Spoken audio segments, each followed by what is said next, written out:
At sa'yo, at sa'yo. Paano pag walang leeg? Patay. Oo nga naman. Ano kasi ghost reg, ha?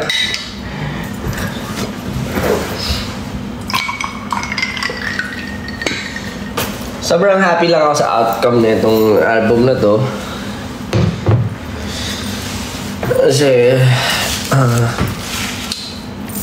na-express ko talaga yung sarili ko. As in, pakinggan nyo rin kung may time kayo. Kung sa mga hindi pa nakapakinig ng Lost and Found album ko, yung story, cohesive.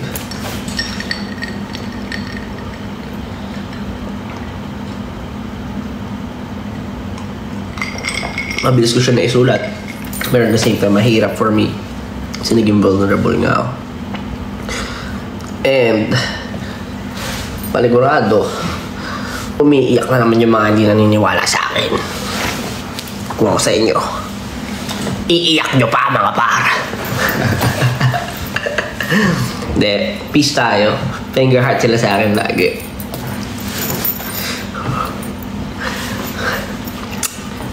Sa totoo lang, hindi ako galit sa mga yan. Pero ano lang, I mean, nakakalimutan ko naman agad eh. Basta ano sila, move on na sa mga buhay-buhay at baka may mas importante silang dapat gawin. Pagkagalit na galit pa rin kayo, iiyak nyo pa.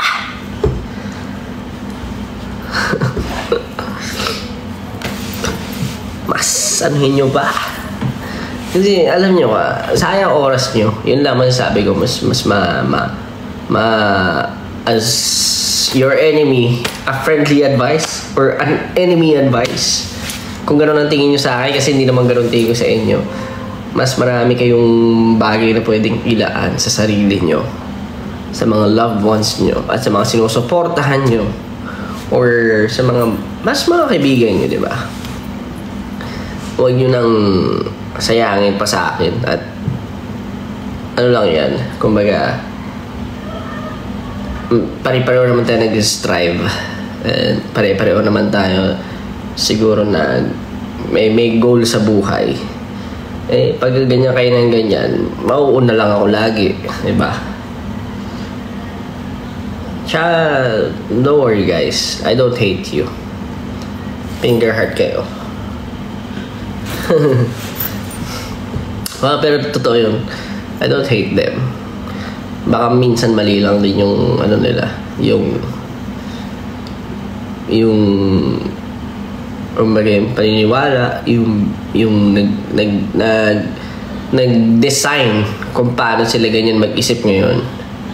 Kasi minsan gano'n, di ba? Parang sa sobrang na-influensya ka na kaibigan mo, uy, si ano ganyan yan, si ano ganyan yan, ganyan.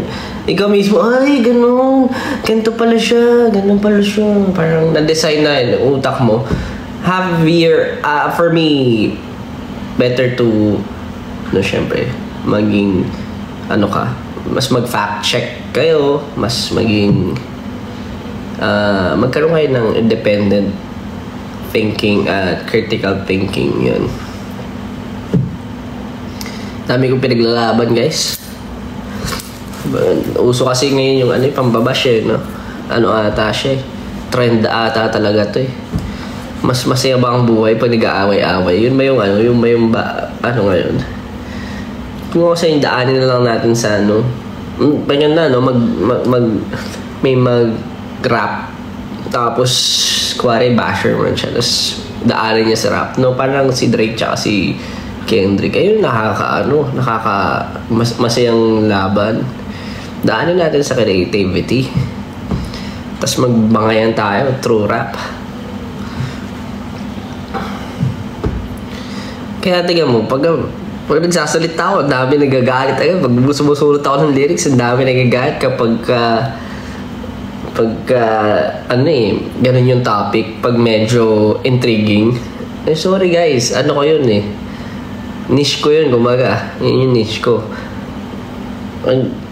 Alam ko paano, yung gusto ng tao. Pero, sa totoo lang, hindi ko naman siya ginagamit para man down or may mga facts dyan na kailangan lang ng mas creative thinking para mas maintindihan.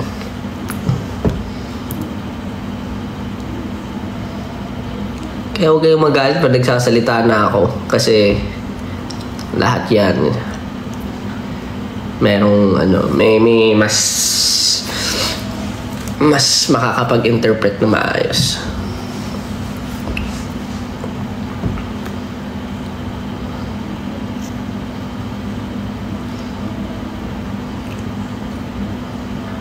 Anyway, basta alam ko, yun lang. Salamat sa inyo. Hindi na ako magtatagal. Kasi paano pa kaya pag naputol tong kadena, di ba? Salamat sa inyo, salamat. And salamat kasi dahil nakikinig kayo lagi ng mga musika namin. Mas na-inspire kami gumawa. As a group and as individuals. Napakagaling ng mga kagrupo ko. Wala akong masabi. As in, with parang malayo na talaga yung difference namin from the trainee days namin na parang kapaan. Ngayon, very confident na lahat. Nakagawa na sarili-sariling kanta. Kaya nga tumayo sa mga sarili-sariling pae. Pero hindi naman to yung syempre hindi naman dito kami titigil. May ganda lang na may outlet din yung bawat isa. Kasi dito namin siguro na ilalabas yung creative freedom namin. Syempre na minsan kailangan namin mas maging team player, di ba? Pag ito kasi setting our own tempos to kami na to pag solo. And thank you. Papasalamat ako kasi ang dami kong sa monthly listeners ko sa Spotify, sa ibang platforms. Grabe yung stats and yung retention, kumaga. So, pasalamatan. Sana huwag kayong magsawa makinig sa aking musika. Lagi kong mas gagalingan pa para sa inyo. Sa susunod, sana diba, mas lulupitan pa natin. Napanood may backflip ni Pablo. Tawa-tawa ako doon. Sabi ko sa kanya kanina, hype ka. Nag-backflip, na hype siya. Ang cute ni Pao no? Fun nga yun. Ang cute ni Pao. Nakita ko ilang beses naman sa TikTok feed ko yun, tsaka sa Twitter ko yun Ang galing. Yun talaga si Pao, malupit yun. Sabi nga sa inyo, marami makakayang gawin bawat isa sa amin. Kaya huwag kayong man-judge kung hindi nyo pa nakikita ang talento ng bawat isa sa amin. Ayan. Tulad ng mga nagda-down sa akin nung una. Gulat kayo, no? Gulat ka para. Ganun yun. Di ba? Minsan, di ba? Masyado nyo akong pinangungunahan Kulang lang ako sa resources dati. Kulang lang ako sa kumbaga, syempre bata pa lang. Iba na yung pinoproblema ko Ngayon nyo ako subukan. Ganun yabang. Hindi, joke lang. Malayo pa.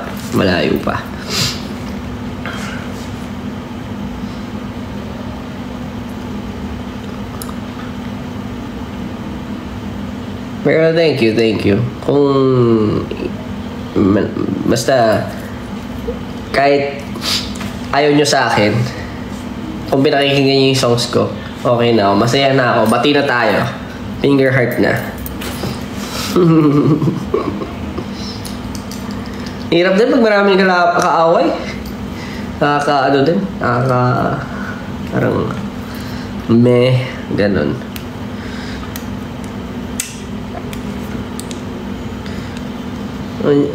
Basta yun guys, nagbabago na rin ang panahon. Lalo na ngayon, mas open na lahat. Mas maging appreciative kayo sa meron kayo. Mas maging appreciative kayo sa meron ng Pilipinas. Alam natin minsan may mga nagdi-disrupt, may mga nagtatry, magpag-away-away tayo, mga, alam natin, mga fan wars, mga kung ano-ano. Pero, okay.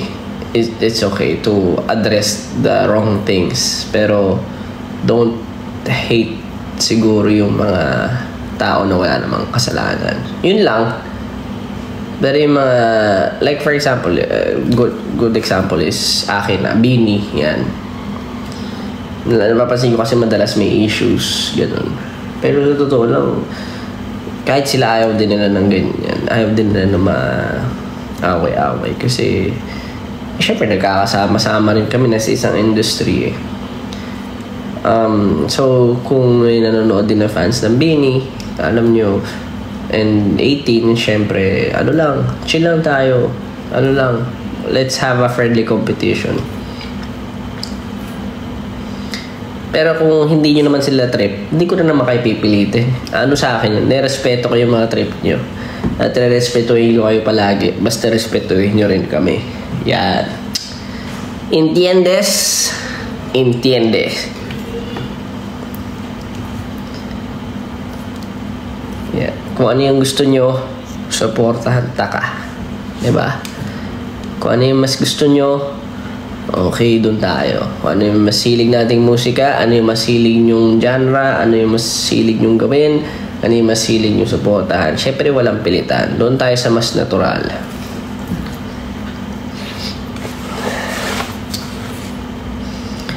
May chance ba magka-concert ka sa Bacolod?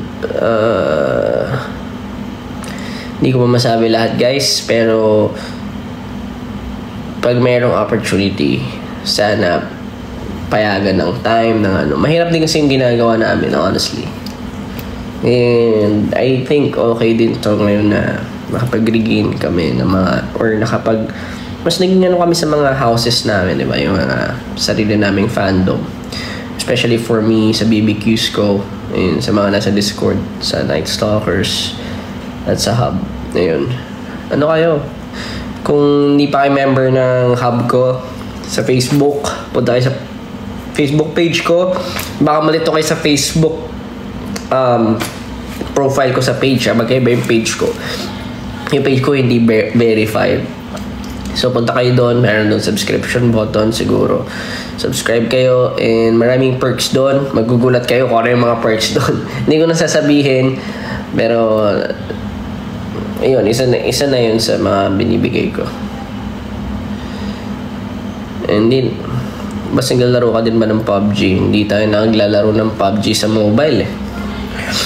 Sikan lang malupit dyan sa mga mobile, barilan. Ako. Nag-ML lang ako before. Tapos, nagpapabuhat lang ako. Pero sa PC, yan. Diyan ako magaling. Mga shooters. Tsaka mga MOBA. Anyway, thank you so much sa inyo. Maraming salamat sa inyong time. Hindi ko na patatagalin to. Pero kita-kits tayo sa concert. Huwag na kayo mag-subscribe dito. Parang awa nyo na. Huwag kayo mag-subscribe dito sa TikTok. Yeah, next time ulit. Yes, thank you. Pahinga na kayo. Pahinga na.